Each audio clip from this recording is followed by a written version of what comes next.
Mali, Burkina et Guinée, déchirure entre les dirigeants de la CEDEAO. Les dirigeants des pays de la CEDEAO se sont de nouveau réunis à Accra samedi. Le chef de l'État togolais, Faure Gnassingbé, était de la partie. Les dirigeants ouest-africains devraient évoquer les situations au Burkina Faso, au Mali et en Guinée où des juntes militaires détiennent le pouvoir. Au final, les décisions sont reportées faute d'un accord. La conférence des chefs d'État et de gouvernement de la CEDEAO a reporté samedi 5 juin à un nouveau sommet prévu le 3 juillet la décision sur les sanctions à l'encontre des militaires au pouvoir au Mali, au Burkina Faso et en Guinée. Il n'y a pas eu un accord sur la conduite à tenir. Il revient avec insistance que les chefs d'État n'avaient pas réussi à s'entendre, surtout sur le Mali. Pour cela, les décisions sont reportées à un sommet ici à Accra le 3 juillet. À Accra, les dirigeants ouest-africains devraient décider d'atténuer ou de durcir les sanctions contre le Mali, le Burkina Faso et la Guinée. Les trois pays sont dirigés par des juntes militaires qui ne sont pas prêtes de céder le pouvoir sitôt.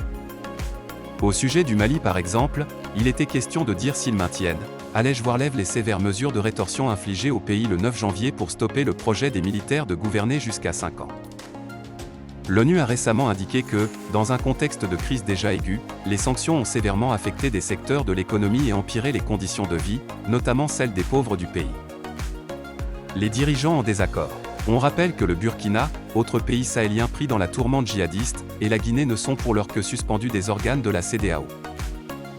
Malheureusement à Accra, les chefs d'État et de gouvernement n'ont pas pu s'entendre sur la conduite à tenir. Certains dirigeants ont soutenu lors des débats qu'il faut corser l'addition, notamment ce qui concerne le Mali.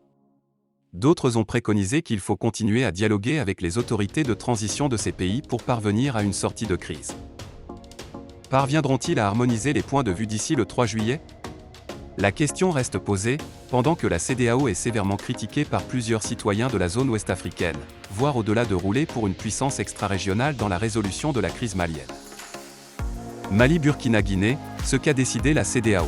Les dirigeants ouest-africains réunis à Accra se sont séparés samedi sans s'entendre sur les sanctions à l'encontre des régimes putschistes du Mali, du Burkina Faso et de la Guinée et se retrouveront le 3 juillet dans la capitale ghanéenne.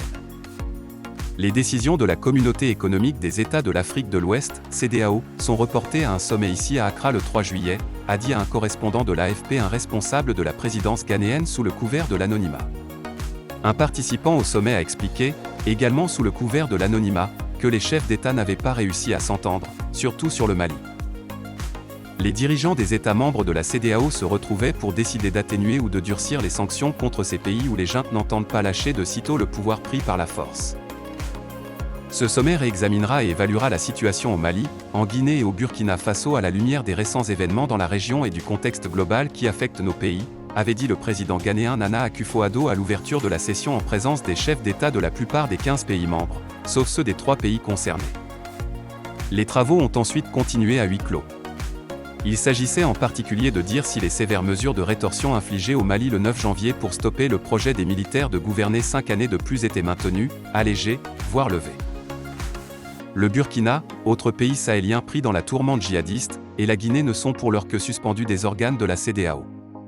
Mais les juntes en place entendent y rester 3 ans.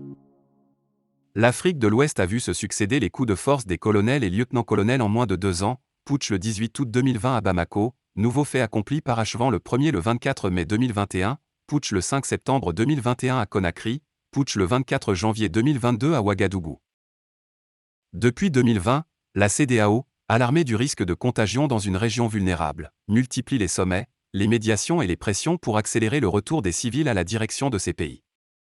Elle se heurte aux résistances des nouveaux hommes forts, qu'il s'agisse du colonel Assimi Goïta au Mali, du colonel Mamadi Doumbouya en Guinée ou du lieutenant-colonel Paul-Henri Sandaogo Damiba, qui se sont tous fait investir président entre-temps.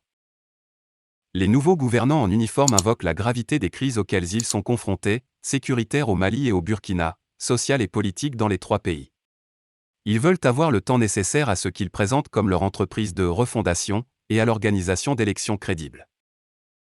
Au Mali, la junte s'est dédite de son engagement initial à céder la place